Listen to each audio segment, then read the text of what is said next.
Check, check, check. Can everyone hear me? Check.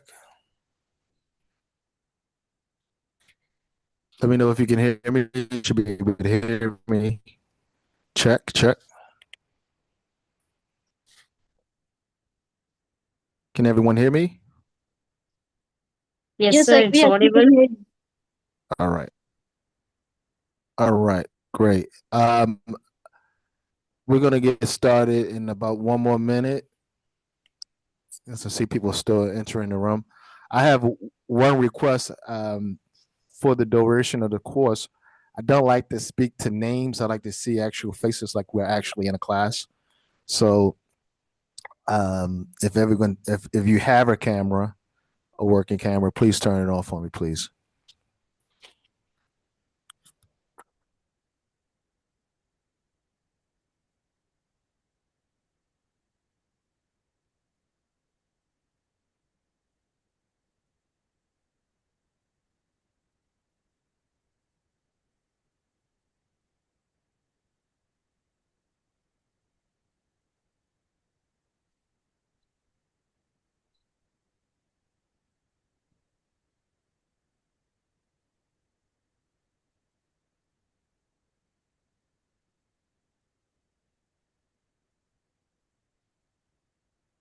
All right, we'll get started in one more minute.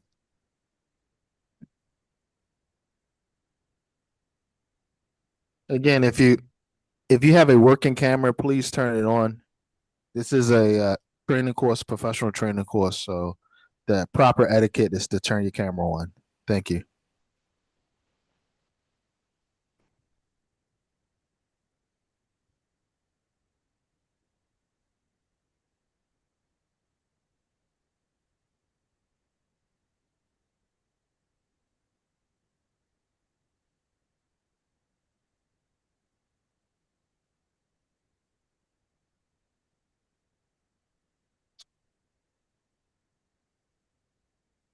All right, I'm going to get started. One more request, please. Uh, if you have a working camera, I'm assuming that some folks don't have working cameras. I understand if you don't, but if you do, please turn it on for me. The reason why is not because I want to be nosy. I want to know who I'm talking to, and because this is a course, training course, and there will be some interaction, and it's just good common protocol to be able to see the person that we speak to and we're having an exchange with. Um, Before we get started, I'm going to assume that everyone has a something to write with, whether it be your notepad, your tablet, notebook, but a working pen and paper, um, preferably a notebook so you can take notes. If you're going after the certificate, there will be a test at the end of the course. So taking notes. If you're not going for the certificate, then that's fine too. I guess taking notes is not as important. Okay. All right. All right. Let me get. I'm going to get started. My name is Dr. Ray Roberts. My name is Dr. Ray Roberts. I am a social scientist. Currently, I'm in Riyadh, Saudi Arabia, but as you can tell by my accent, I'm American. I've been in Riyadh for how long now? Since 2011. So I guess 14 years now. Oh, it's a long time. And I work at a university called King Saud bin Abdulaziz University for Health Sciences, which is a medical school in the Kingdom of Saudi Arabia. I am also the managing partner of the academic partnership, which has been in business serving the needs of teachers, students, and institutions worldwide since 2009. I'm also the regional director for the Paris University of International Education, where we where we provide. Mute. Try and mute yourself, please. Where we provide different types of bachelor's, master's, and even PhDs to candidates. And the great thing about that program is it is self-study and it's relatively low cost. The point is, I've been in education for a very long time. I started teaching since August of 2000 in the United States, and I've taught globally. I've been an administrator. Have started schools, consulting. So, um, although I don't have all the answers, in fact, I have a small amount of answers. Right? I don't have all the answers, but I know a lot. So hopefully, I I can share what I know about teaching and learning, and hopefully also I can learn something from you. Let me talk to you a little bit about this course. This course is called the TESOL Certificate Program. Now, your principal, Ms. Hashiba, I invited you guys because she was interested in doing some professional development, continuous education. And I told her, hey, look, you can feel free to invite your teachers if they feel like they can get a benefit from this. And you guys can, you guys are welcome here for free. And as I told Ms. Hashiba, if you do want a um, if you do want the actual certificate, then and we have more than 10. So right now we have one, two, three, four, five, six. We get four more, then I'll reduce the. I've already reduced the cost for India anyway. But if we have four more, we'll reduce the cost again. Um, okay, so if you don't want to, if you don't have any the funds, and I understand money is tough for everyone, don't worry about it. Don't feel pressure. But if you would like the certificate course, the certificate, then make sure you take notes and follow all the procedures. If you're going to take the certificate course, I will include you in the Google Classroom. If you do not take the certificate course, I will not include you in the Google Classroom. That's just for management for me. All right. So at some point you can send me a message on this chat, um, or you can WhatsApp me. My WhatsApp is, I'll put it in the chat, and then you can WhatsApp me your Gmail or your email, any email, or if you just WhatsApp me, I'll send you the invitation code and the invitation link. But again, only if you plan on taking the certificate program. I mean, taking the certificate. If you're just here just to learn and fellowship, you are more than welcome for free. All right. Any questions about that before we move forward? All right. Let me tell you about the TESOL program. The TESOL program you probably already know about it. Know about it. It stands for Teaching English to Students of Other Languages. That's what TESOL stands for, and it's a worldwide recognized program. All right, globally. So typically, if you wanted to teach in China, if you wanted to teach in Saudi Arabia, in Dubai, in Thailand, all around the world, they may ask for you to have a 4-year degree. Sometimes, depending on where you're working, they want you to have a 4-year degree in a TESOL or a TESOL or a CELTA. CELTA is the British version of TESOL. Okay. Um, Sometimes people say TEFL, but they go interchangeable. All right. But it's a great program if you want to know how to engage students uh, who are non-native speakers of a language. You can apply these strategies regardless if you're teaching English or you're teaching French or you're teaching Chinese, these strategies are they're universal. Moreover, if you are teaching math or science or social studies or whatever you're teaching, 95% of what we're going to talk about in this course, pertains to every type of teacher. Okay. So this is not just for English teachers, for the math teacher, for the social studies teacher, for the biology teacher. It doesn't matter. Because at the end of the day, I have a saying.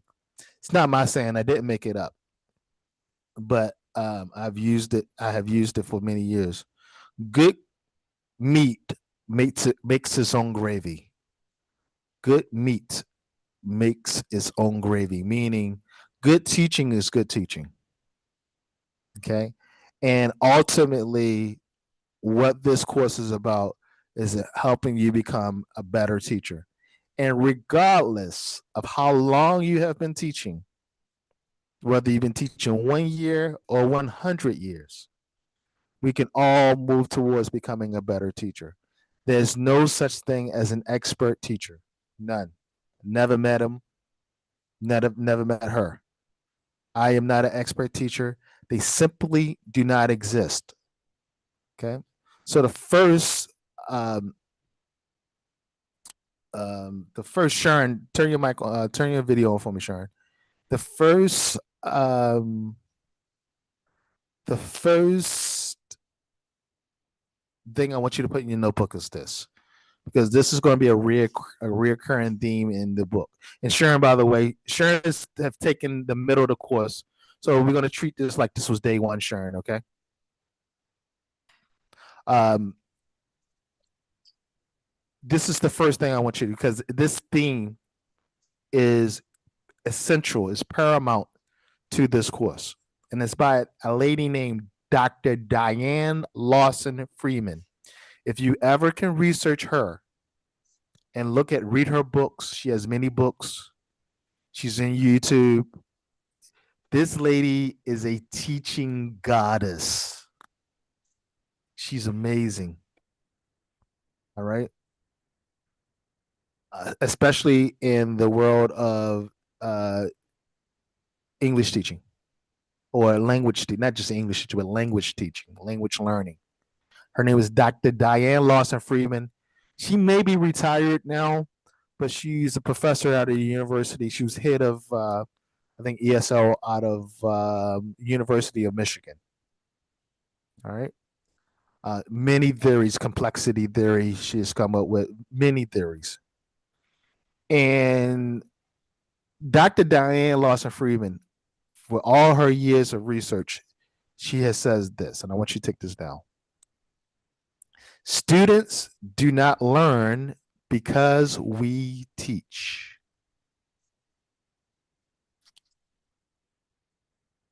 Students do not learn because we teach. Sometimes she says teaching does not cause learning. Teaching does not cause learning.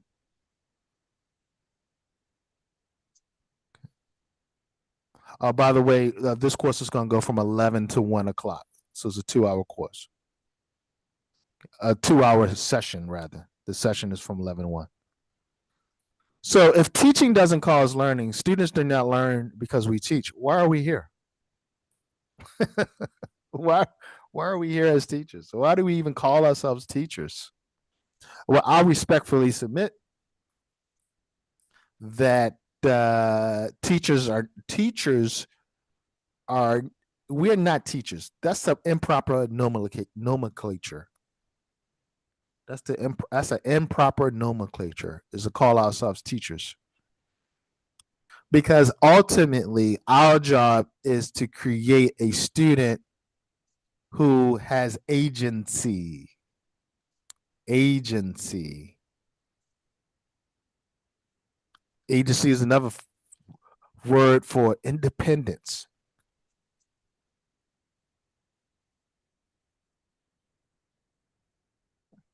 And there's some requirements for agency. Agency has three elements.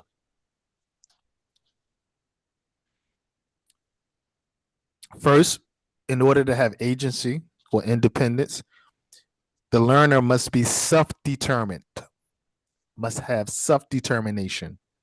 And let me put this on my whiteboard.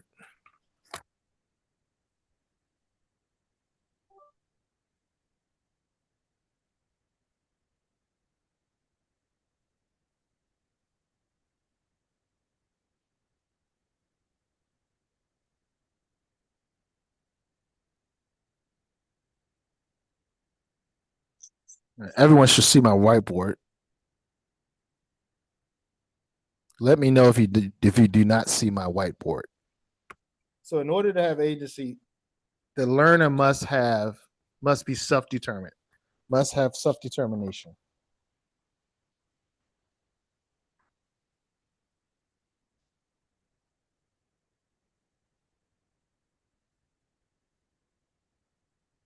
Self-determination is the ability for the learner to set for learners to set their own goals. All right. Learners set their own goals. Okay. Two, the second requirement for agency or independence is learner must be self-regulated.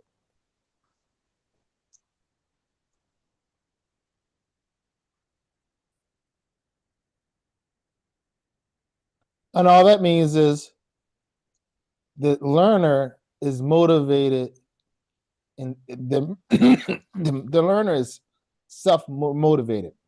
They move toward the goals they set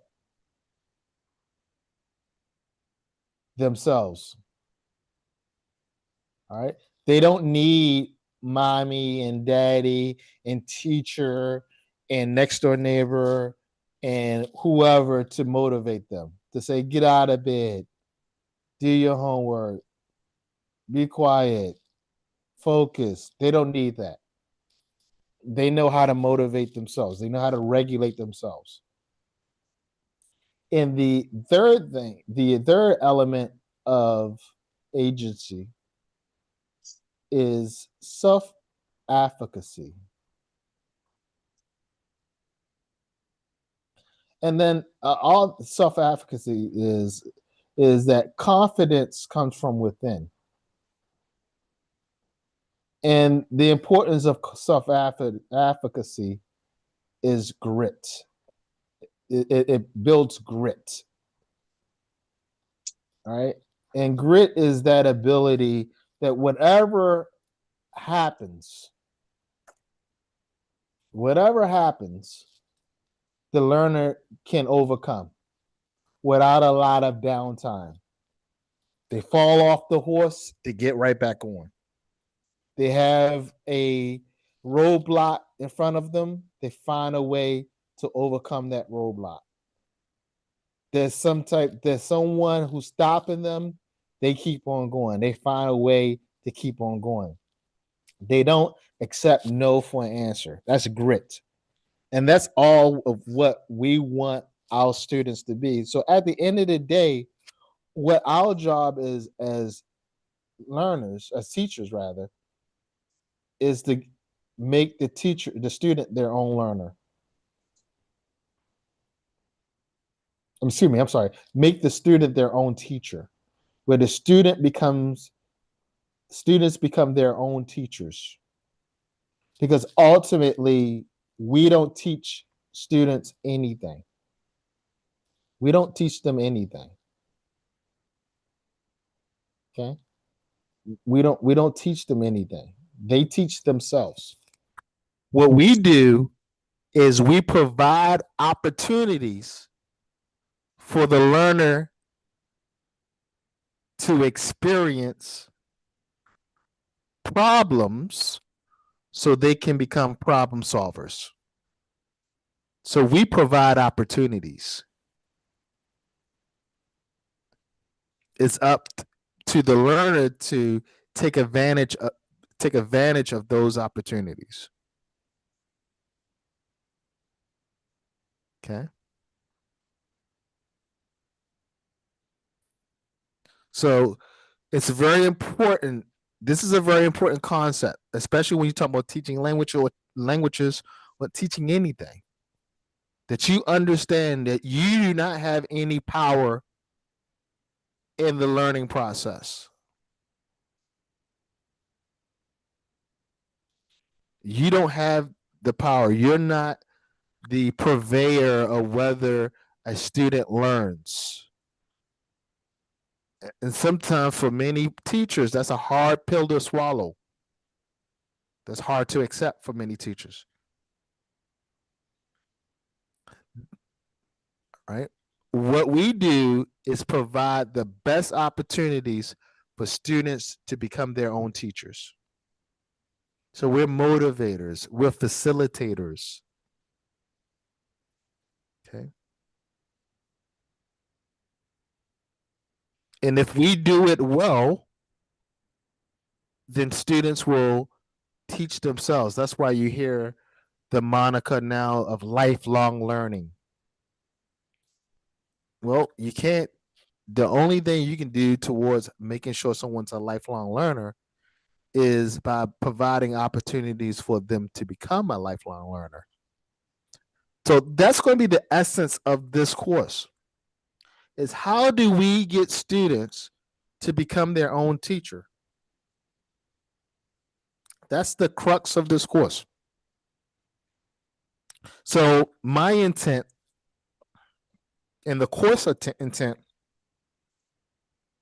is to practice and discuss ways to help learners become self-determined, self-regulated, and self-efficient, to have them have agency.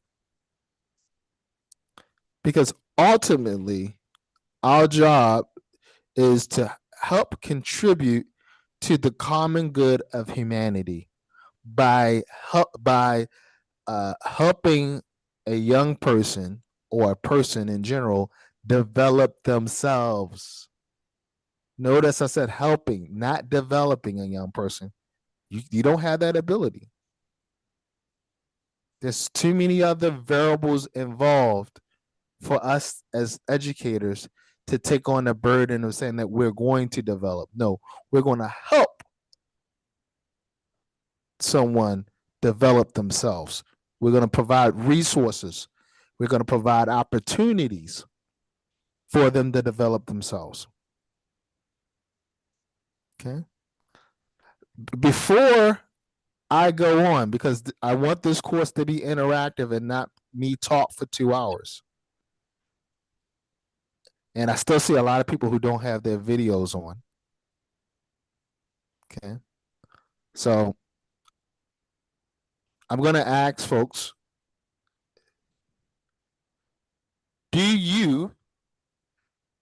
does anyone disagree with anything I've said over the last 20 minutes? Are there any bones of contention? Is there anyone who says, you know what, Dr. Ray? No, I am a teacher and I teach students. And because of me, it's because of me the students know math. It's because of me the students know geography. It's because of me the students know their alphabets. And it's okay. I'm not going to debate with you. I just want to know if anyone feels that what I'm giving you right now is a bunch of rubbish.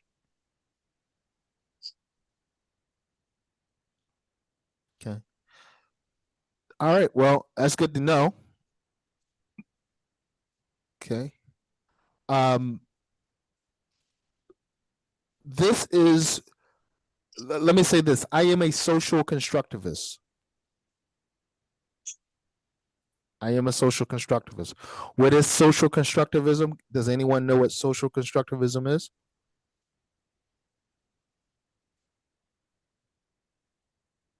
Can anyone tell me? Effective behavior of the students. Say that again. Like working towards the constructive behavior of students, motivating the students in a positive manner. Yeah. So a social constructivist in education believes what? What's Social. most important? A social constructivist in education, educator who's a social constructivist, what do they believe most? They believe in building the values. Maybe Through like how? Through how? uh, building the like through how. So because as you have already said, like the teachers are they are not going to create students, but they are going to help them create lifelong learners. So in this process will be helping the children to develop social values, like empathy, sympathy, by encouraging them, All by right. The key word. celebrating. What was the key word? You said one key word. Give me the key word you just said. Collaborative learning. Is it Say that like again. Who said that? collaborative? Who said that? Uh, Turn your mic. Who said that? Who's talking? See, this is why I like it's, the mics, the videos on. Who was that? it's collaborative learning. Group working with groups, students and tutors together. In a collaborative learning, they have There to you work. go. There you go. Through collaboration. Through collaboration. A key Okay. point. Students are better teachers to each other than you would ever be to them. All right. So as a social constructivist, I believe that we need to get students to talk to each other, to get talk to us. That means we have to have authentic conversations with them. And we need to provide opportunities for them to have authentic conversations with each other. Vygotsky, I like to call him the father of constructivism. He talked about the knowledgeable person, the zone of the ZPD, right? And in that ZPD is where to learn the Z. Anybody know about the ZPD, the zone of proximal development by Vygotsky? Basically, the ZPD is where the learner is versus where you want the learner to be or where the learner needs to be. Okay. And that's what we do as educators. We figure out where they are to take them to a certain destination. And what Vygotsky said, there has to be a knowledgeable person. And often that knowledgeable person does not also always have to be the teacher or the person labeled teacher. It could be another peer. But the key is and based on what we're doing in the context, it could be many people. So the key is to get collaboration and buy-in from the learner. This is extremely important when we talk about helping a learner teach themselves a language or teach themselves anything, math or whatever it is. So always keep in mind as a educator that the more you can get your learners to speak to one another and have authentic conversations, and we're going to talk a lot about authentic conversations, the more likely they are to learn something, to teach themselves something. Okay. So not everyone is a social constructivist, and that's fine. Some people are behaviorists, but but we know there's a lot of research that supports student-centered learning. Has anyone ever heard that term? Student-centered learning, right? That's a term we use a lot. Can anybody tell me what does that mean? Student-centered learning. Actually, now the learning methodology is implemented with student-centered learning. So it's not like So teacher-centered. It's long do me a favor. I don't talk to black screen, so if you want to speak, you have to turn your video on. Okay. Anyway, what's student-centered learning? Students will be given the important. Teachers will be mere facilitators over there. Say that again. The teachers will be the The teachers teachers will be facilitator. Yep. they will be mere facilitators. So the children will be learning. The students learn by doing or discussing or taking some problems and solving it, not just by listening. Right. So it's active learning. Student centered learning is active learning, Active right? learning. But more importantly, student centered learning is thinking about what the students' wants, needs, and expectations are. That is the center focus. What is the students' wants, needs, and expectations? What are the students' wants, needs, and expectations?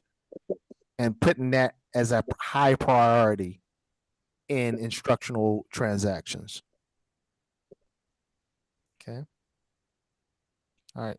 So it's important that before we begin to talk about instruction, that we talk about the theory behind instruction, and we talk a little biology. Are there any biology teachers here? Anyone who teaches biology? Anybody good at biology? Neurology? No experts in biology? All right. Yeah. Let's talk. So every teacher should know how a student learns as far as the brain is concerned. Now, again, you don't need to be a medical doctor to understand this. This theories, this it's not theory. The scientific fact is quite easy to consume. All right, I'm going to go back to my whiteboard.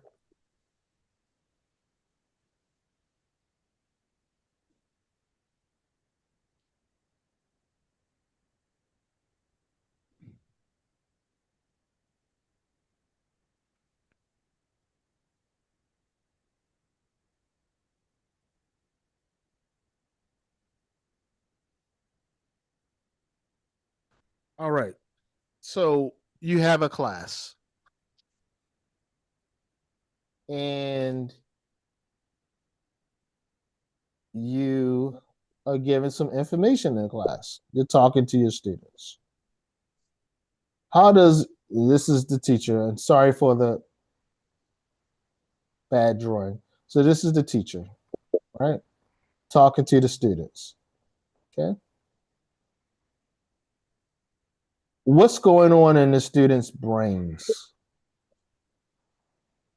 As my little brain here. Again, bad. My apologies for the bad drawing, but this is my brain. So the teacher is talking to the students. What is happening in the brain as the teacher gives inputs to the students? What is happening in the brain? Well, the first thing that's happening is, and this happens to every student, regardless if they're Indian, American, Thai, British. This is just biology, neurology. In this area, approximately right here, is a part of the brain called the reticular activating system.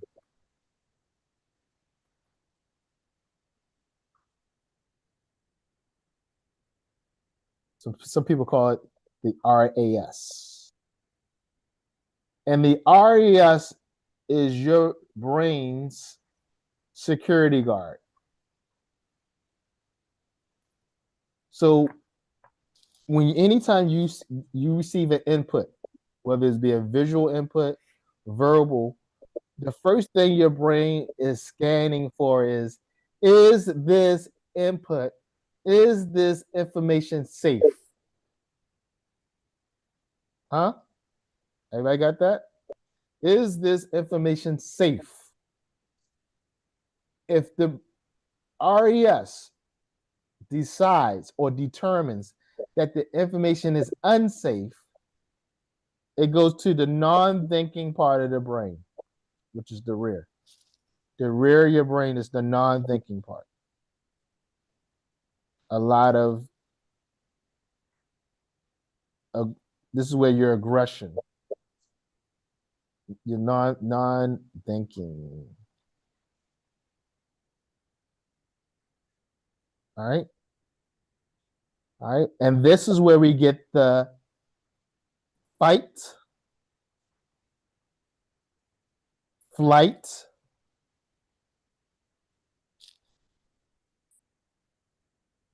fight, flight, or freeze response. Okay.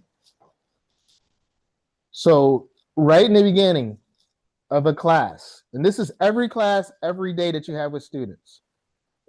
All right. Every day, every class. All right. You say hello. We're going to have a quiz tomorrow, or we're going to have a quiz today. And the students go, oh, man. Right? That reaction is not them being rude. Okay? That is a human reaction caused by the RAS. Because if people receive information they do not like, the RAS will send that information to the non-thinking part of the brain. And you get the fight, flight, or freeze response. Fight might be the students start talking in class, right? Start making paper objects, throwing paper balls into the trash can, doing things to bother the teacher, annoy the teacher. The flight response would be the student saying, teacher, can I go to the bathroom? Teacher, can I go to the bathroom? Teacher, I need to meet the principal. Teacher, I need to call my parent. Teacher, I need to go to the other teacher. I need to go to Miss Smith class. They're trying to leave your class. The freeze response is when they start daydreaming, or they fall asleep, or they get on their phones, right? That's the freeze response. And as educators, I'm sure that we have all experienced these responses from students. And many times it's not the student wanting to be rude or be a behavior problem. It's just what their RAS is telling them to do, because how the information was presented was in a way they deem unsafe. And I want to say this too. The teacher in the classroom, the educator in the classroom, does not determine what is safe and unsafe. Only the learners do. Huh? Let me say that one more time. The teacher does not determine what is safe and unsafe. Only the learners do. And each one of those learners have a RAS. Some learners might be fine with what you did, and other learners may have a problem with it. So these are things that we must think about as we provide inputs and we engage our learners. Now, let's say that the RAS is satisfied. It says, no, this information is safe, right? MashaAllah, this information is safe, right? Then the information then goes to the amygdala, which is located somewhere around here. The amygdala.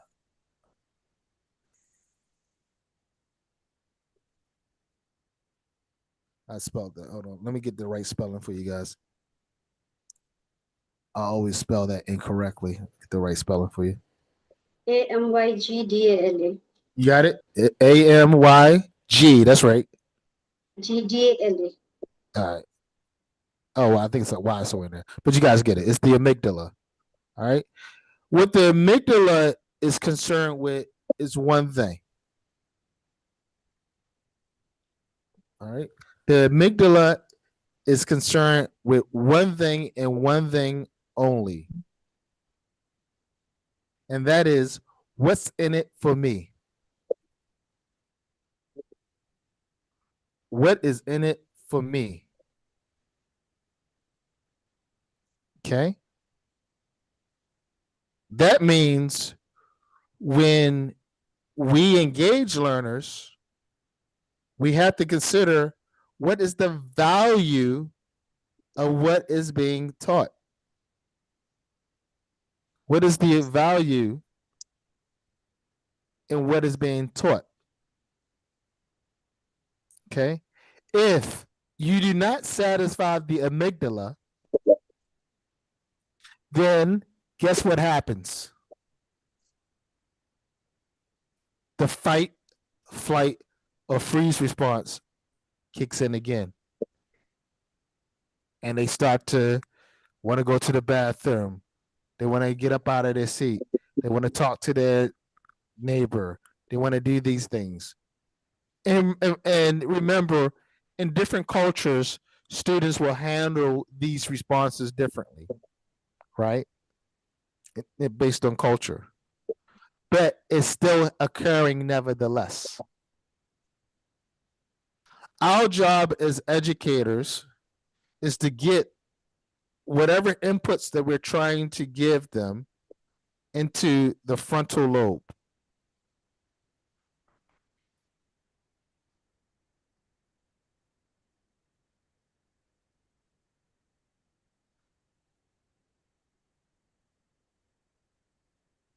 The frontal lobe is the thinking part of the brain. Once information gets to the frontal lobe, it is more likely that information will be stored in the learner's long-term memory. Now, the information has to, that's where instruction comes in, because we have to do things to make sure the student values the information. So the only information that really gets to the student's frontal lobe is information that the student find relevant to their lives. Information that will help them solve problems today, not problems in the future, but help them solve problems they have today and that they perceive that they can use in the future. And then over time, they will take that information that they have stored in their frontal lobe and start to manipulate it and develop it, where it then synthesizes into other uses, other benefits. And this is where we get the lifelong learning, because they figure out, okay, I can use it for this, I can use it for that, I can use it iteratively. But they have to value that information. It has to have some value to them. If information does not have value and does not get to the frontal lobe, it will not become a part of their long-term memory. Now, they might remember it enough for the assessment. They might remember it enough for the quiz, for the unit test, for the exam, for the midterm, for the final exam. But the moment that pressure is off, the brain will kick that information out. That's what we call the working memory. That's the working memory. Okay. This is why when we create tests, they must be what? Valid and reliable. An assessment must be valid and reliable. Because if it doesn't have any reliability, meaning if I give the test on Tuesday, right? And then I give the same test again next Tuesday, will the students pass the test? Will they consistently pass the test? If they pass it on Tuesday, the first Tuesday, and get a 90 on the test, or get an A plus on the test, or A minus, and then take the same test the following Tuesday and get a B minus, your test is not reliable. And that means that the learners are probably more likely brain dumping, because now they say, I don't need to know that information anymore. The test is over. The assessment is over. And that also means that information did not get to the frontal lobe. Furthermore, all inputs that you give a learner may not and will not go to the frontal lobe. Some learners will just take some things and just store it in their working memory just for the test. And there's nothing you can do about that. Our hope is that we get as much stuff as possible into the frontal lobe. That means we have to make some decisions about curriculum.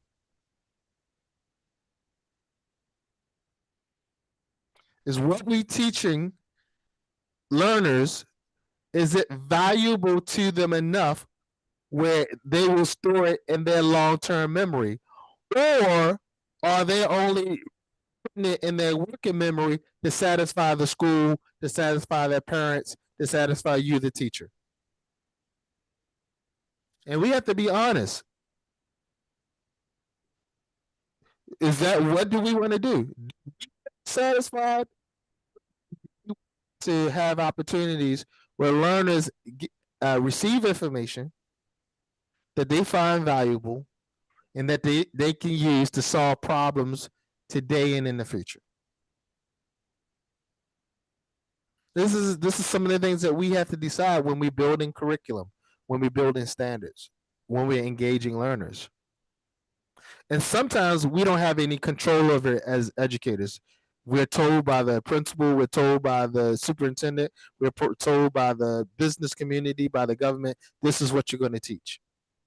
And this is what makes our job hard. Sometimes we don't have the latitude to make decisions that's best for our students. This is why Camara Develu, do you guys know Camara Develu? Dr. Camara Develu, post-method condition?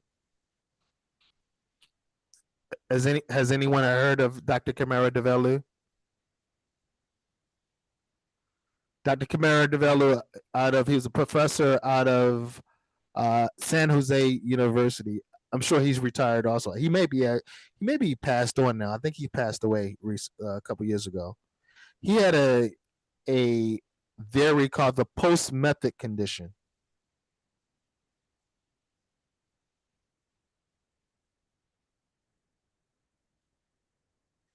He had a theory called the post-method condition.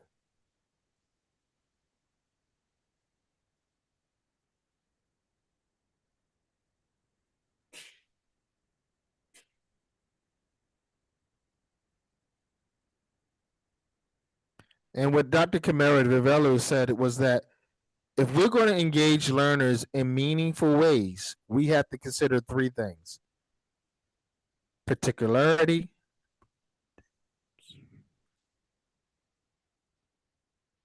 practicality,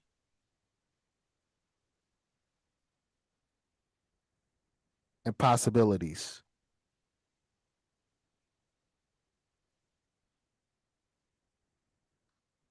Okay? Particularity, practicality, possibilities. Particularity says what? That you have individuals in your class. You do not teach a class. You teach individuals. And each one of those individuals have amygdalas, they have RESs, and they all have different frontal lobes. They all have different wants, needs, and expectations. So Camara Develu says you don't teach class, you teach individuals. In each grade level, let's say you taught the grade year 3. Each year 3 that you teach will be different. So the year 3 that you taught in 2010 is different than the year 3 that you taught in 2011, is different than the year 3 that you taught in 2012, so on and so forth.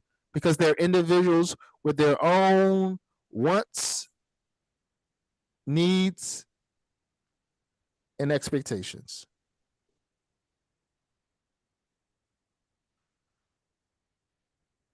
Okay. He also says practicality. That, and this goes to Pablo. Anybody know Pablo?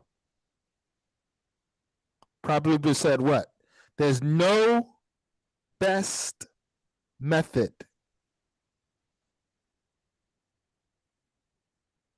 There's no best method to teach. There's no one way to teach the best way to do anything. You have to look at the wants, needs, and expectations of your learners and then apply the best strategy, the best approach for the learners that you have at that time. This is why it's important that you attend classes like the sessions like this, certificate programs like this, that you get advanced degrees, that you do professional development, that you do continuous education. Because we always have to brush up on our skills. We have to brush up on our skills. Okay. We all have to brush up on our skills. We all have to do research. Donald Freeman's class action research. Action research, rather. All right. Reflective teaching. Always thinking about our teaching. Because again, as I started this conversation, no one's an expert teacher, regardless of how many years they have been teaching. No one. So practicality is doing what is best for your learners at that time. And that is that goes by the day. What's good for this class or this group of individuals? Let's take class and replace it with group of individuals. What is good for them today may not be good for them tomorrow. Huh? What is good for them today may not be good for them tomorrow. And then the last consideration is possibilities. And this is where it comes to when the school gives a curriculum. And that curriculum doesn't quite work for your learners. Camara DeVello says, are you brave enough to fight for your students? To offer your students possibilities? Remember what I said at the beginning of this talk. You're not a teacher. Your job is to provide opportunities for them to develop themselves. So basically, your job is to provide possibilities because opportunities create possibilities. If I give you an opportunity, there's a possibility that many things will happen.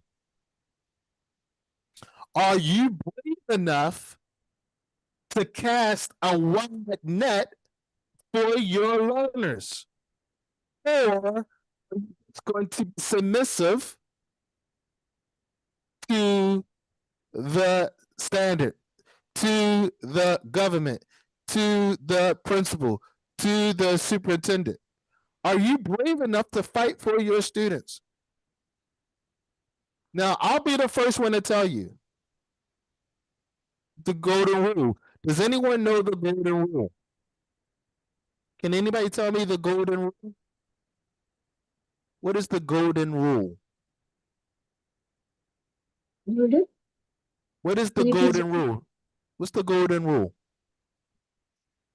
Golden rule. Does anyone know the golden rule? Sharon, do you know the golden rule? No. No one knows the golden rule. Nobody knows the golden rule? It's affirmation. Say that again. Is it related to affirmation? Affirmation? No. Here's the golden rule. Here's the golden rule, ladies and gentlemen. The golden rule is he who has the goal makes the rule. He who has Mhm. makes the rule. So yes, we have to follow our leadership. They're principals for a reason. They're superintendents for a reason. So I'm not advocating for you to get fired, and I'm not advocating for you to be disrespectful to your leadership. I'm not advocating that. What I am advocating for is that you advocate for your learners and inform your leadership when there's changes that need to be made to the curriculum, when there's changes that need to be made to the standards. Become the expert in the wants, needs, and expectations of your students. Because here's the key, here's the drum roll. Because we as should be making driven decisions anyway. We should be making data driven decisions. That is what's going to make you an expert, not in teaching, but an expert in the wants, needs, and expectations of your learners, which is going to help you create possibilities for them.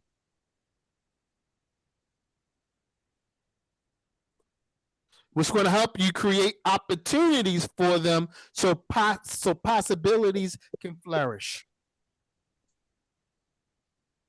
So that takes a level of bravery on the part of the educator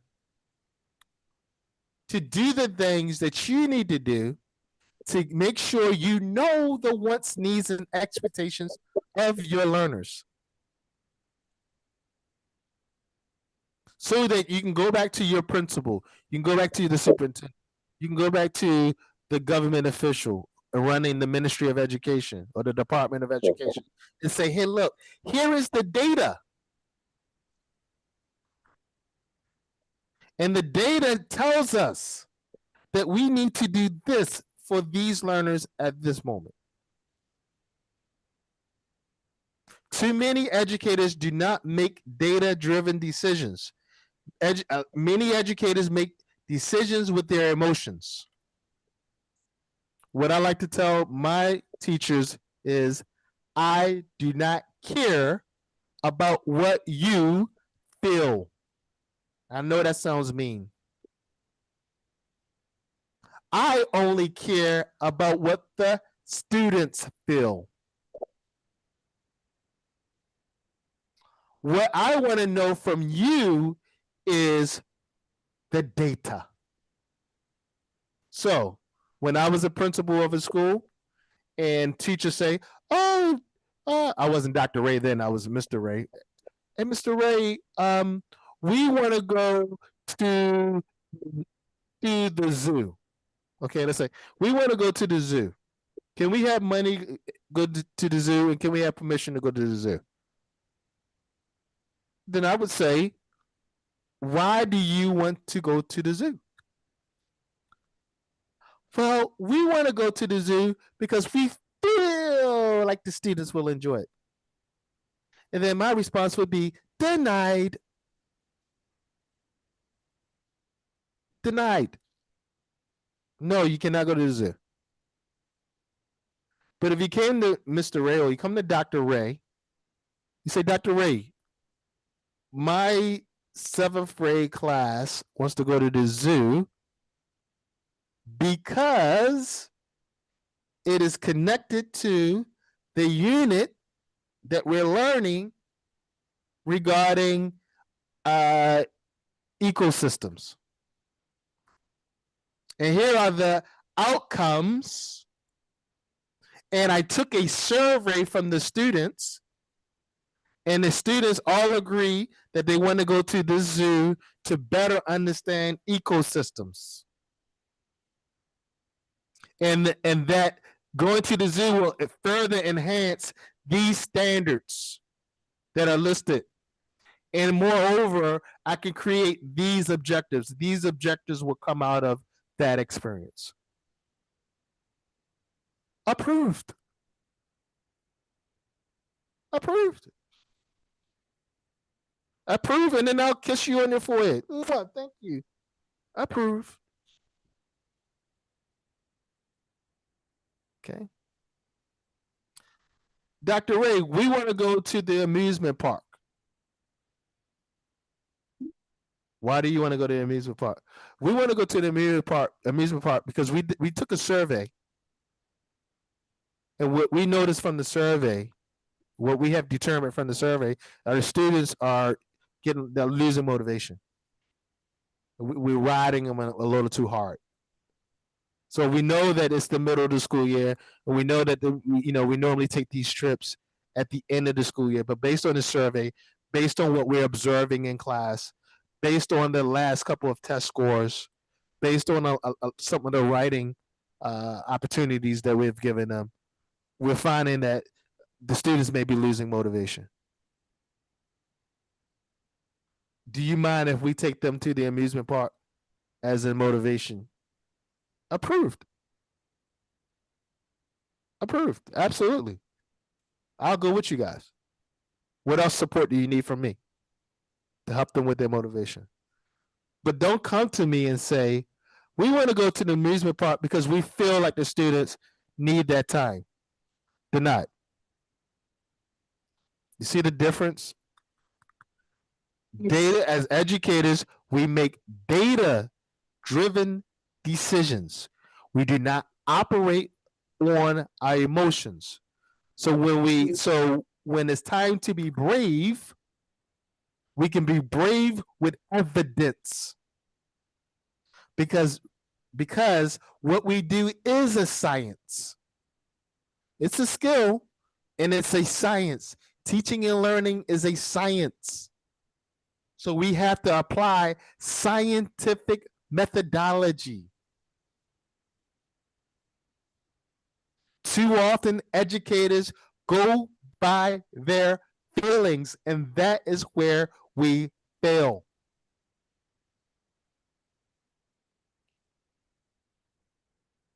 And again, this is an argument for attending as many continuous developments, opportunities, professional developments, get the highest degree you can get, learn, read, socialize, collaborate, so you can become the best educator that you can be.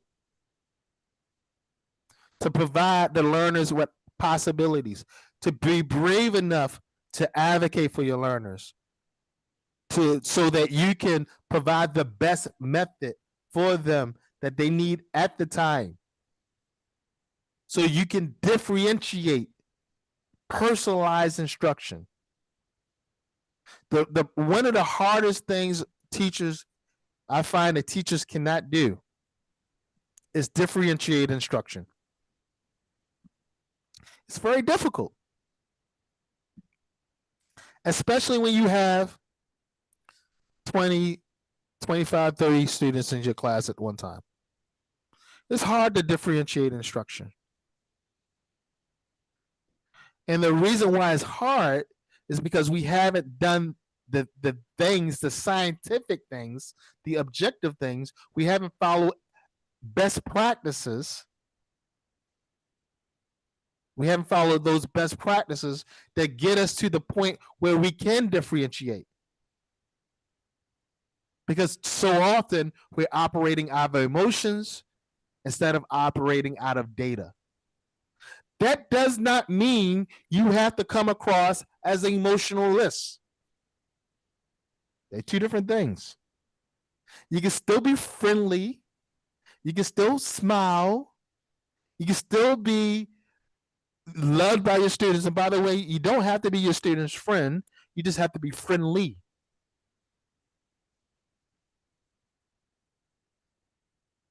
You can do two things at one time. You can be friendly, but also make data-driven decisions and remove your emotions. Okay? Which brings me to the next point is, if we're going to make the learner profile, let me, by show of hands, you can do this in Zoom. How many teachers currently create a learner profile for their students?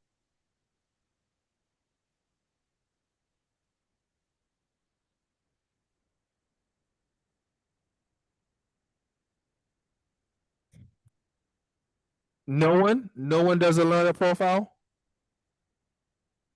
Miss Hasiba. Anybody else does a learner profile? Yes. Who said yes? Somebody else said yes. Yes, yes. We do prepare a learner profile for the students. So, what do you include in your learner profile, Miss Hasiba?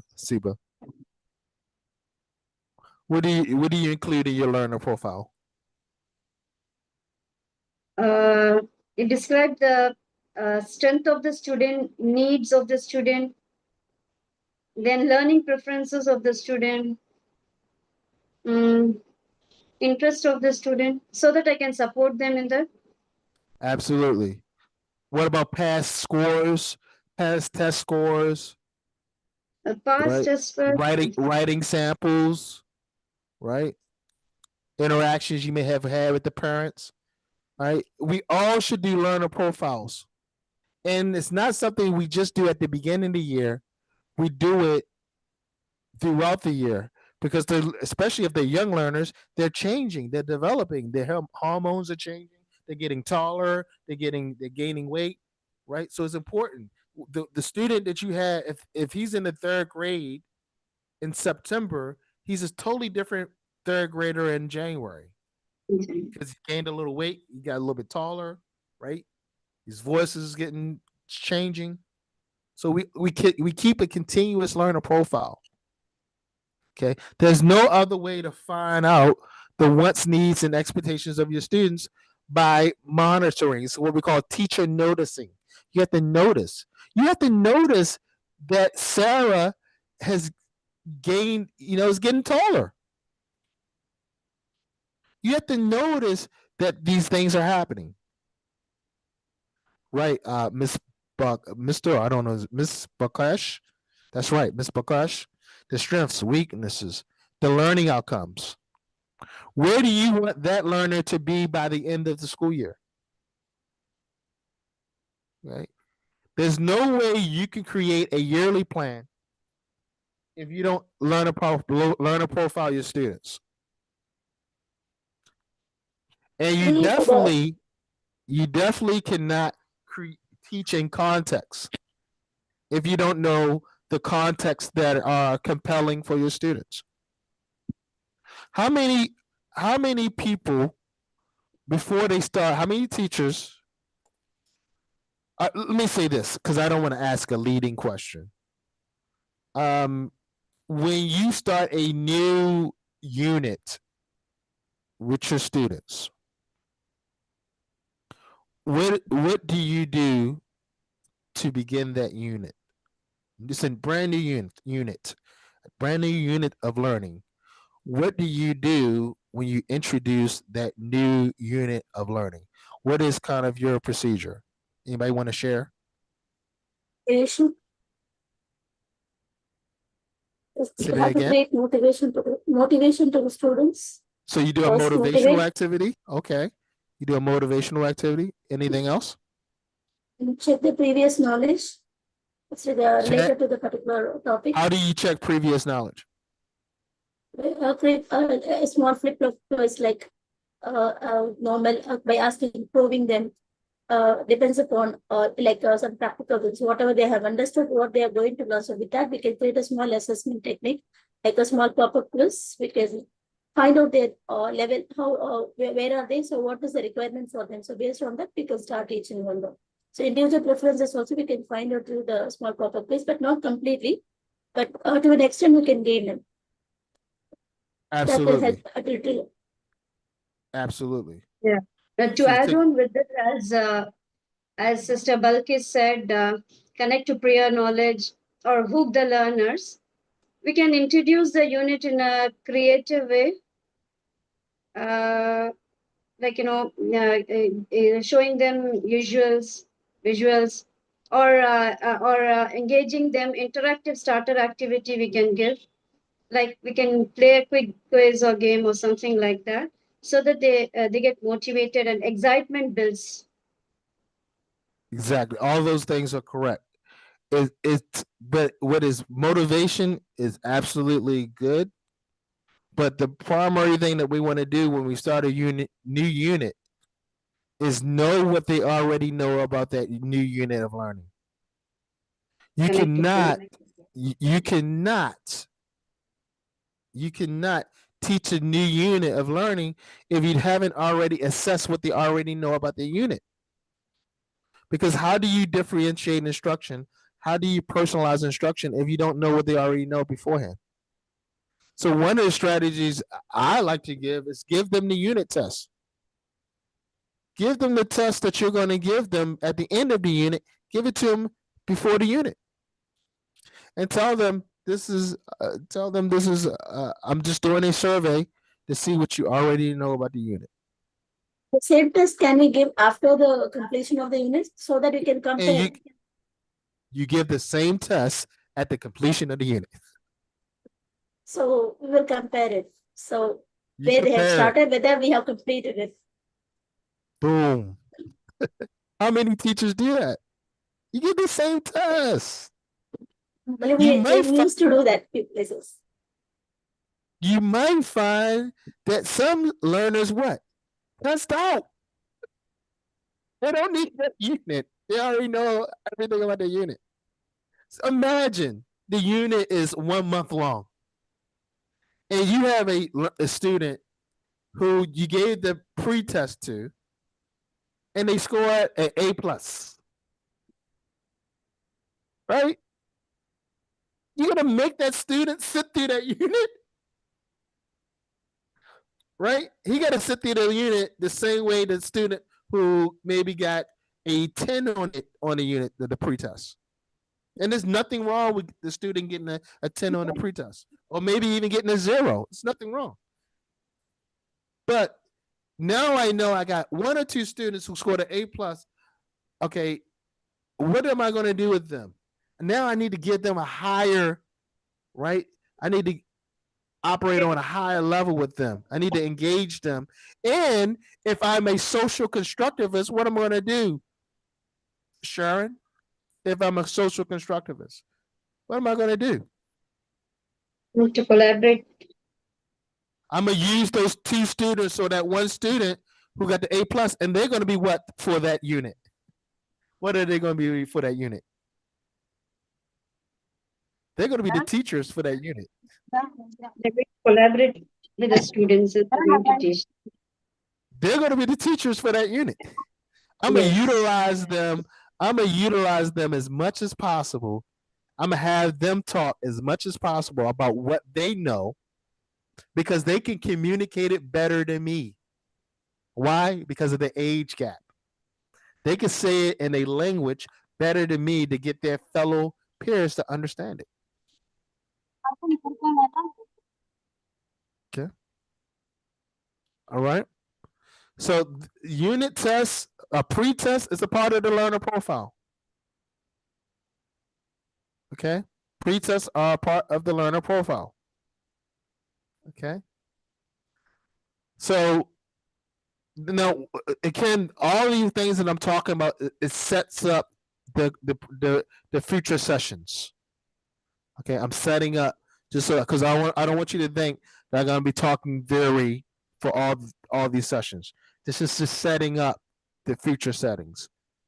Okay, but you have to have a learner profile, especially if you're going to do student centered learning. If you're going to do student centered learning, a learner profile is essential. You're not doing student centered learning if you're not creating and maintaining the learner profile. Okay. The learner profile also, and we get all types of information. Like we said, we learn what the student knows, their current knowledge. I think you guys said what they want, what they need, what they expect, right? What they like, what they dislike, right? Right. Anything else you want? We should know. Maybe their health history. If they got a health history, medical history. All right. Is it important for me to know if they have a medical issues? Absolutely. All the information I can and reasonably obtain without breaking any privacy laws, I should know about my learner. And most of that information I can get from the learner just by asking. Can we All add right. over there the challenges? Their challenges, absolutely. Other challenges. Maybe they have financial challenges, right? Maybe they have some mental health issues, physical challenges, right? All this is important in me helping what? Helping that learner become self-determined, self-efficient, and self-regulatory. Help them, helping them holistically. Okay. Now, when we talk about so we get to learn about their motivation. Because if we're going to help them become so they could become their own teachers, lifelong learners, we need to know what motivates them.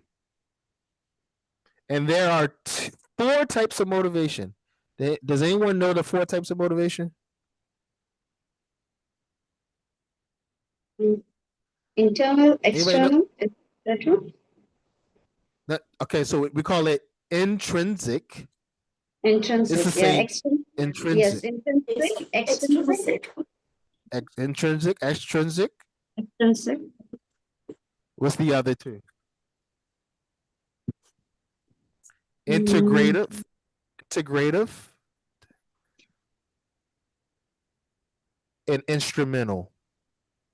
instrument. Okay. These are the four types of motivation that every human being, we all have or don't have. Not we all have them, but we can experience them. And it depends on the situation. All right. Somebody explain intrinsic motivation. What is intrinsic motivation? Intrinsic motivation is we are actually motivated because we enjoy it or we find it meaningful.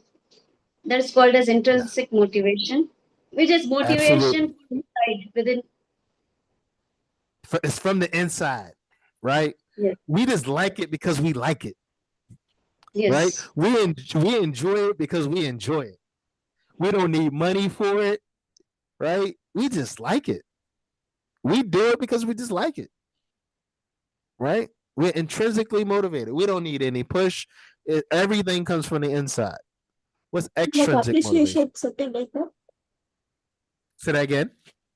Is it like appreciation or rewarding the student? Yeah, Intrinsic something. No. motivation is when you have a student. Let's say you have a student who really enjoys technology, right? Right. If you do anything with technology, they're the first one to jump in. They have buy-in. They'll do whatever you want them to do because they just enjoy technology. They just enjoy it. They don't give you any pushback. They just enjoy it. They do more than what you ask. Right? They come back and say, "This is what I did, teacher. Look, teacher, I did this. I did this. This is look at this." They just enjoy it. It comes from the inside. Okay. They need little to no push. Okay. Then we have extrinsic motivation. What's extrinsic motivation? It's someone has to keep motivating them, or else they do it to gain reward or to avoid punishments. That's different. No. We're talking about something different. Extrinsic Extrinsic is motivation. They wanted someone to keep motivating them and push towards the goal. Is it? they don't need someone to motivate them because it's Okay. motivation, right? What they're doing it is Extrinsic motivation is they making somebody else happy. So I'm doing this for my Good mother. I know grades, this will make my mother. I know this will make my good mother happy. grades. Getting Right. good grades like A plus. These good, yeah, these good grades are going to make my mother happy. These good grades are going to make my father happy. Right. My family is going to be. My wife is going to be happy if I do this. So I'm motivated. I don't need my wife to push me. I don't need my mother to push me. But when they see me doing it and they're so happy, that motivates me. Right? I do it to make someone else happy. Intrinsic is I do it to make myself happy. Happen. Sir? Sir? I do it to make myself happy. Intrinsic is I do it to make somebody else happy. My mother, my wife, my husband, my children, my next door neighbor, my co-workers, my boss. Everybody got it? Got it? Is that clear? This is Yes. important to Yeah, know as a that's good. teacher. Integrative motivation. Anybody guess that one? Grades like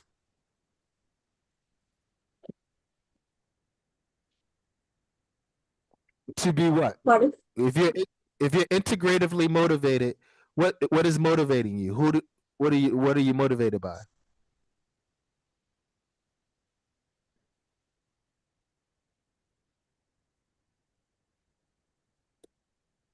Sharon, do you know? No. You're motivated in the group, being a part of the group. Okay. So integrative motivation is when you want to be a part of the group, right? And that motivates you. So sometimes people want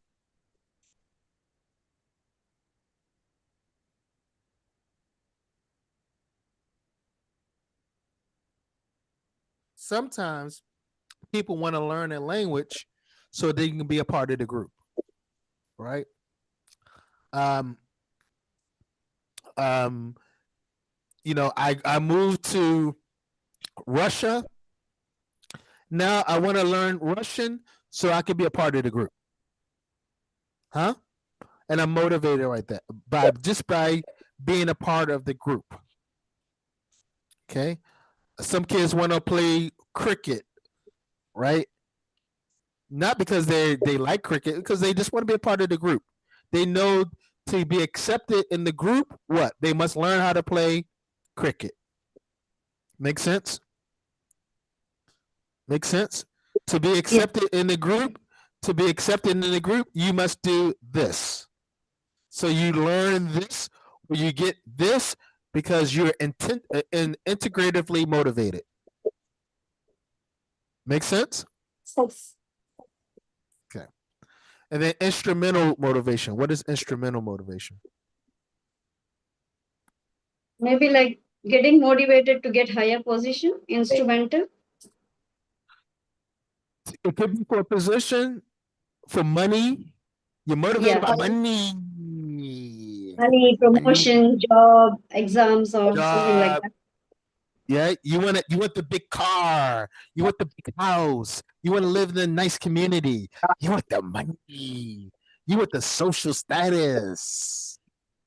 All right. You want the social status, but mainly around things, nice cars, vacations, right?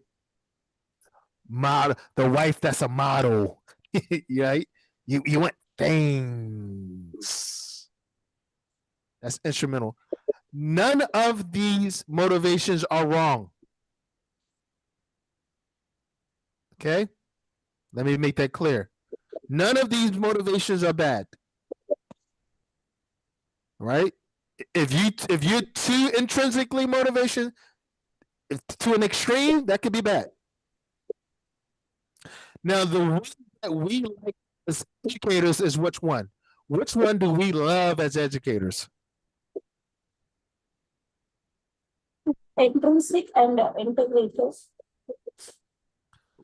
Intrinsic, right? We love students who are intrinsically motivated, And right? We love integrated. because they make our life easy. As educators, intrinsically motivated students, they always raise their hand, right? They're always helpful. They're really engaged, right? We call those our best students, right? Right? We really love the intrinsically motivated students. Okay. Which one do we don't we like the most? That we like the least. Let me say that. Which motivation as educators do we like the least? Be instrumental. Not the instrumental. Not wrong, but it is sometimes it is not but gaining knowledge. That an instrumental is not mandatory. Yeah, no, but we really Data, but it as is long as required, but it can't say it is not required, it is needed for ourselves. yeah, the instrumental motive learner, we don't really have a problem with. Extrinsic, I think Sometimes we gotta watch them extrinsic, because I'm sorry, go ahead. extrinsic maybe Motivation. Not the intri- for the not the sake of extrinsic, others. not the extrinsic, because with the extrinsic, we have power over them, right? We can go, I'm gonna tell you, I'm gonna call home. I'm gonna tell your mother, right? So we got a little power over them, right? The ones that we kind of have an issue with is integrative, right? Because they want to hang out with their friends, right? Their friends are more important than us. So they rather impress their friends than impress us. And sometimes as educators, that damages our egos. That damages our ego, right? So that's the one. But please understand that none of these are wrong. And it's our job to use their motivations, what? To number one, know how they're motivated. Makes sense? Our job is to know how they're motivated, put that in our learner profile so we can develop curriculum. True student-centered curriculum. Now, that begs a question. Can anybody tell me what's the next question I'm going to ask? What is curriculum? Curriculum is already decided that this is given in a particular institution. But it is can be added or delete No, something. We no, don't no, have no, power no, over no, it. no. Curriculum is not already decided. A lot of people think that. And that's a big, big problem. Let's talk about standards first. What are standards? Because people confuse standards with curriculum. It's a big issue. And that's why we have a lot of issues in education because we use the incorrect meanings. It's like when people say, you ever heard the word irregardless? Yeah, people say irregardless. You ever heard that word irregardless? Have anyone heard that word before? Irregardless? Yes, no, maybe so. No. Good. I'm glad that you haven't heard the word irregardless. I'm so glad because irregardless is not a word. But a lot of people say irregardless. It's not a word, right? A lot of people say it. And people defend themselves using the so-called word irregardless when it's not even a word. It's actually oxymoronic, right? If the word is regardless, but it's an example of how we do things because of isomorphism, because we hear other people do it, so we believe. Get my mic together here. Hold on a sec. Oh, come on, huh? Okay.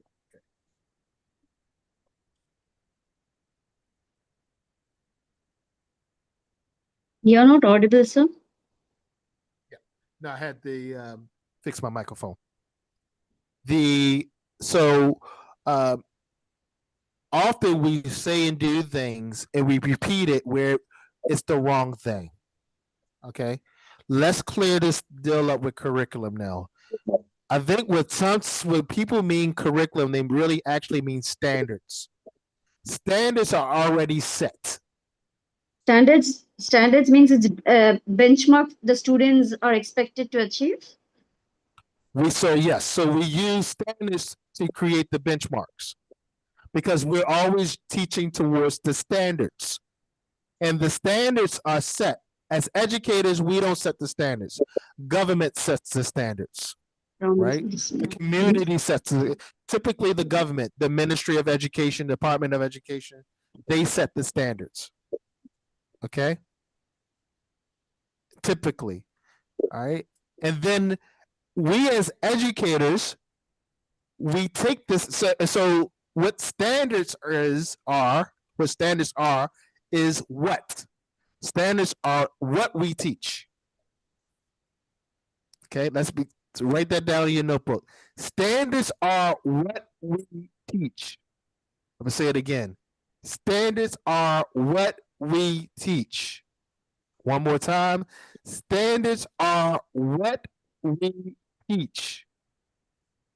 These standards were given to us by typically the government or business people in collaboration with the government or other important people in the government. Sometimes even the citizenry of the government. In America, the citizens sometimes have standards. For example, in America, we do not have national standards. Okay, each state is responsible for the standards in America. We have 50 states. There's 50 different standards, and then a lot of the times, the state, depending how big the state is, will uh, uh, allow the municipalities to determine the standards. So, like a state like California, or even small states, will allow the municipalities because different states have different people of different religions, different social economic situations. So in the United States, standards can be created by municipalities, cities, counties, right, towns, right. Whereas other countries have actually national standards. Okay, where it's created by the national or the federal government. Okay. And in some countries, there's even a national curriculum, which I say we shouldn't have. But most countries just have national standards. They don't necessarily have national curriculums. This is why I always get upset when I hear somebody say, this is an American curriculum. There's no such thing as an American curriculum. Does not exist. Does not exist. All right? Does not exist.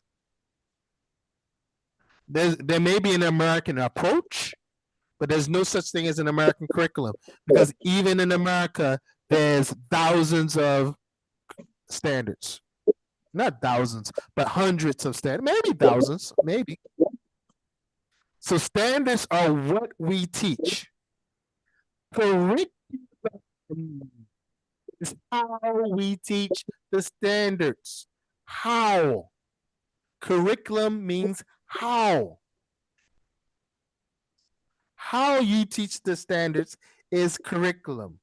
Curriculum is not what you teach, it's how you teach it. So educators do have a say in most cases. Remember, the golden rule, he who has the goal makes the rules. But in most cases, educators, the teachers in the school, have a say in how they teach. Sir, correct? The government is not telling you how to teach it. They're just telling you what to teach. Make sense? This is an important distinction because everything that you do from the school schedule, from when they come to school to when they dismiss, to the homework you give, to the type of instructions you give, to how much recess, to what they have for lunch, when they take lunch, to whether they wear uniforms or they don't wear uniforms. Everything that you do in the schoolhouse is curriculum. How you set up your classroom, everything that you do is curriculum. So you do have a say in the curriculum because everything you do is curriculum. So those field trips that I talked about earlier is curriculum because everything we do supports what? Our job as teachers, which is what? The development of a person, of a young person who will eventually become an adult that will have to solve problems. And we contribute to that development. We help out in that development. So, yes, you have some say, a lot of say, majority of the say in curriculum. You might not have say in the standards, but you definitely have say in the curriculum because you are responsible for engaging, initiating the curriculum or the standards, rather. All right. Are we clear on the distinction between standards and curriculum? Yes. Okay. All right. So if this is true, that means we have a lot more authority than what we think. Okay. So you can have a national standards and apply the curriculum in ways that are best for your learners, going back to Camara de Velu's post-method condition. The last thing I want to talk about today is what's the last thing I was talking about? Just had it on the tip of my tongue. Don't get old, people. When you get old like me, you start to forget what you're about to say. The last thing that I want to talk about today is oh yeah, planning.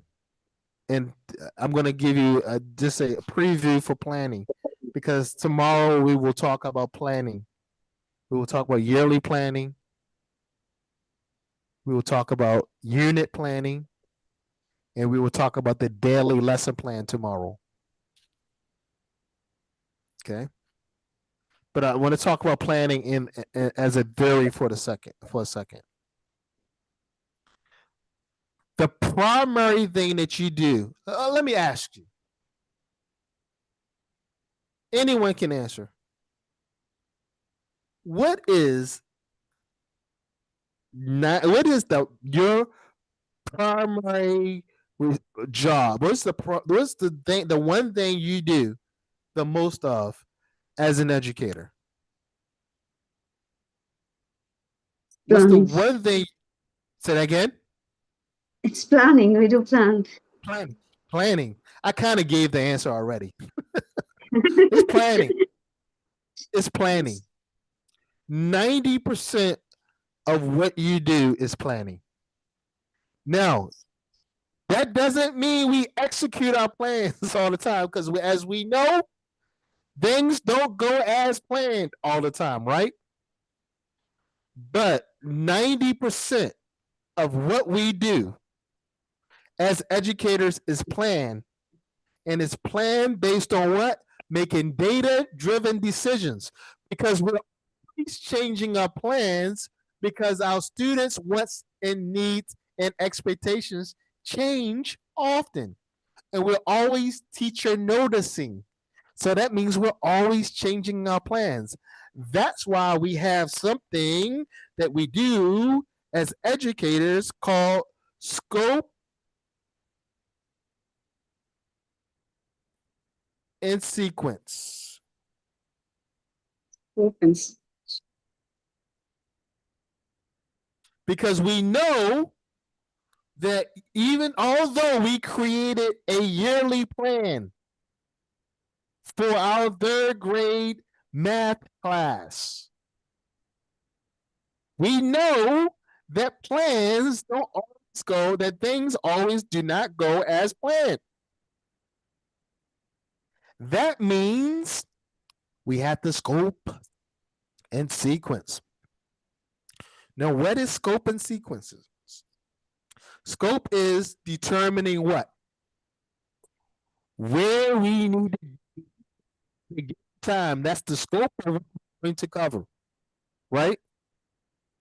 And the sequence is a what?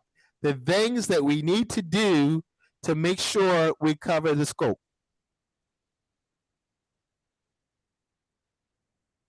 And we create a system of scope and sequencing to make sure that we are what? On task. Like scheme of Because work? yes, say that Is it again. like scheme of work? Is it like It scheme could of be a work? scheme. Yes, but scheme of work sometimes is idle, is stagnant, right? Scope and sequence is active. That we're actively always assessing where we are in the process. So I'll ask another leading question. What is the purpose of assessments? What's the purpose of an assessment? To know the level of the student, and after the completion of a particular a unit or a topic, so we can find where the student standards are there.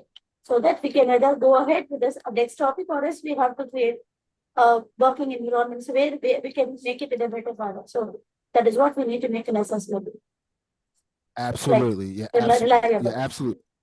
You're absolutely right. The assessment is for us, not for the students. It's not to really say the student failed or passed. It's for us to monitor our teaching so we can take that as a consideration in the scope and sequencing. And as you said, do we need to reteach? Do we need to Yes. move a little bit faster? Do we need to move a little bit slower? Right? Miss Hasiba said benchmarking. She used the term benchmarking. I think it was Miss Hasiba. Right? And that's what the benchmarks are. The assessments determine whether we're meeting the goalposts, whether we're on task. Do we need to slow down? Do we need to speed up? Do we need to change some things? Hold on, guys. Somebody's give me 1 second.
Sorry about that.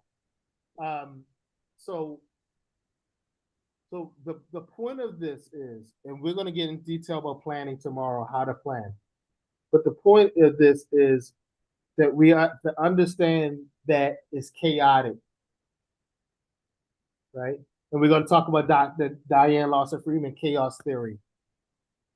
That when we're teaching, it's things don't go as planned. It's chaotic, and that we have to have systems in place to monitor the chaos. Okay, so you be sure that you have in your scheme, particularly at the school level or the department level, strategies to scope and sequence. Okay, strategies, systems in place, so you can assess where your learners are and whether you're moving towards the standards. So you can adjust your curriculum. Remember, you can't adjust the standards, but you can adjust your curriculum so you can meet the standards. Okay. All right. How many types of assessments do we have that we use in That's school? yeah. We have formative, summative, Uh-huh. diagnostic. Yes. That's it. Yeah, that's the We ones have we more. mainly use. That's the ones we mainly used, right? Achievements. Yeah. Formative definitely helps us monitor its scope and sequence. From asking questions to quizzes, even unit tests, even midterms, they're formative assessments, right? Summative assessments are what? That's your final exam, right? They tell us what? Whether we got to the destination or not. Make sense? From a Yes. summative assessment, do we typically reteach off of a summative assessment?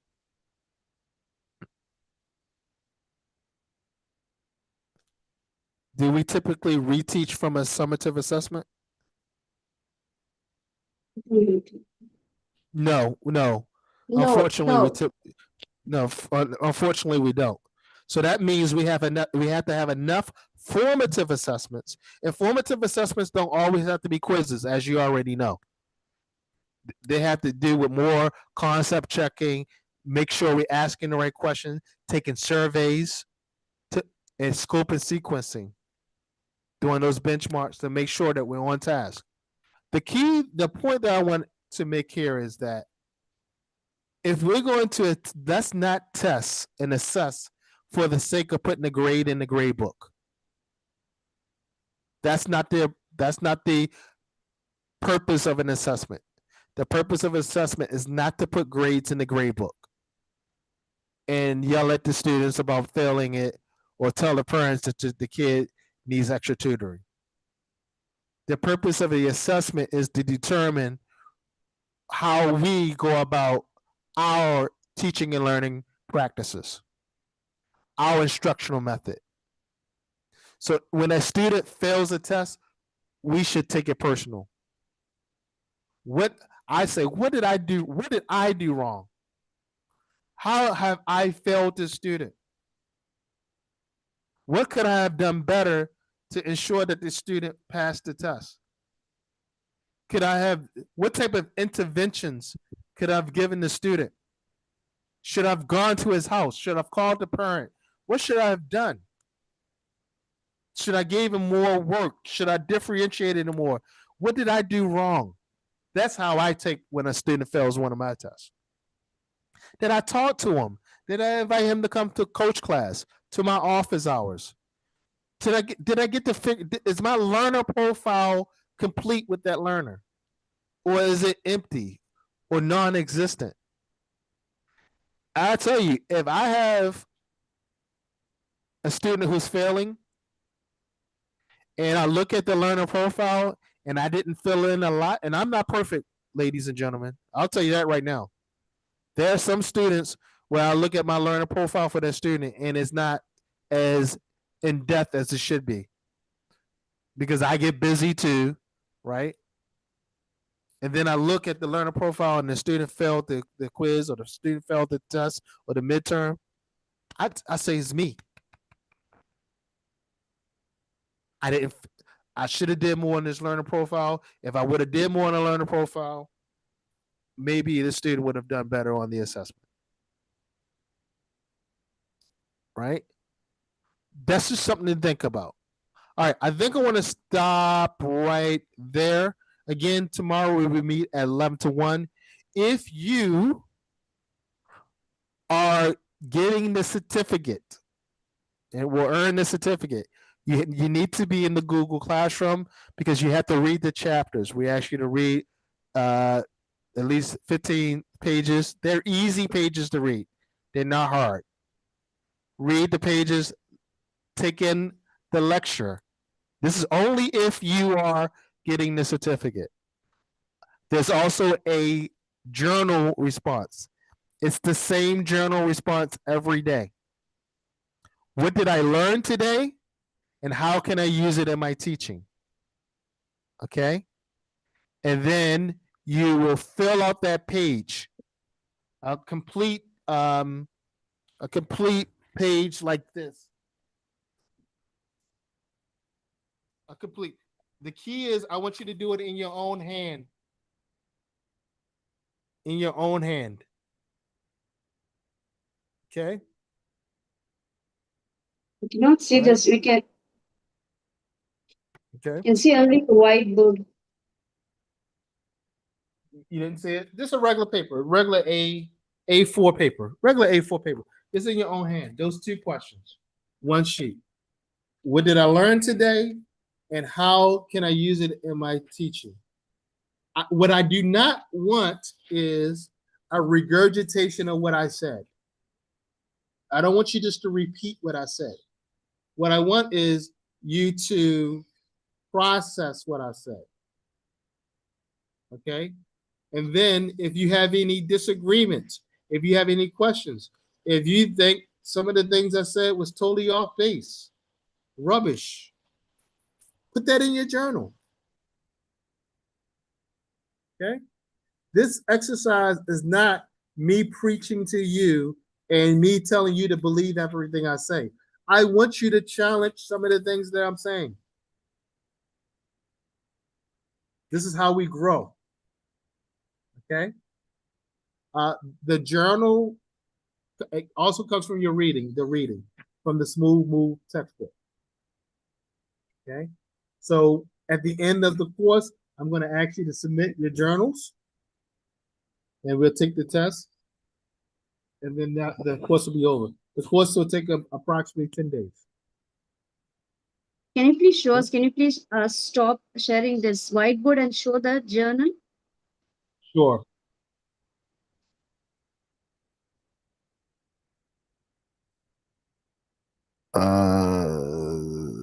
Stop.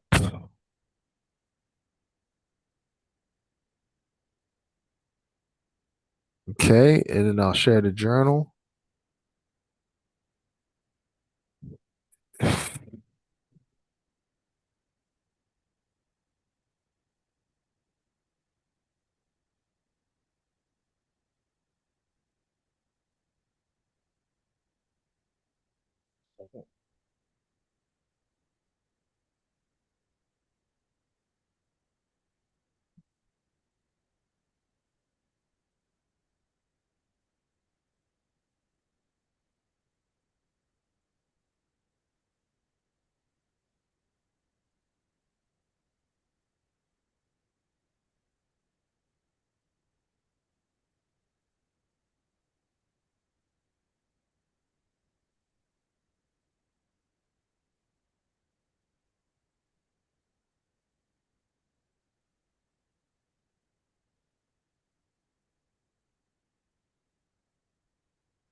Check, check, check. Can everyone hear me?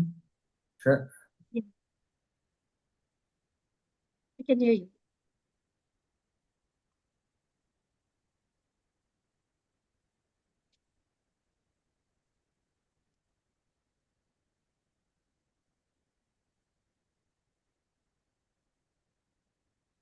All right, here's the journal.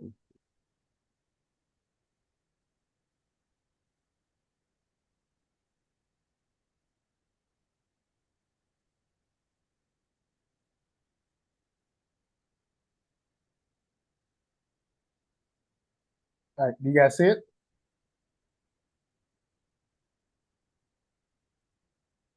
Yeah, this is it. You see it? Yeah. No, not the one you were showing us the thing like this is how we have to write and submit it. That's what I wanted. This is there already in the Google Classroom. Yeah, How we this have is in to the do Google. it. Yeah. You don't need to, all you can do is just do it on regular paper. Just do 1 and 2. What did I learn today? Regular on A4 paper. You could. What I don't want it is typed. I just want you to handwrite your thoughts, like in a Okay. journal. Okay, and just on 1 page, answer both of these questions. Okay, and the way I start the sessions off is I will ask you to, yeah, 1 page. Because the way I will start the session off, I will ask you to share your journals or share parts of your journals. So every beginning of every session, I'll say, okay, Ms. Hasiba, share part of your journal with me. And this is where we clear up any confusion, answer any questions. If you want to challenge me on something, you can challenge me. And then we'll move on to the next person until we finish everyone, and then we move on to the topic for today. Okay, or that day. Make sense? Yes. All right.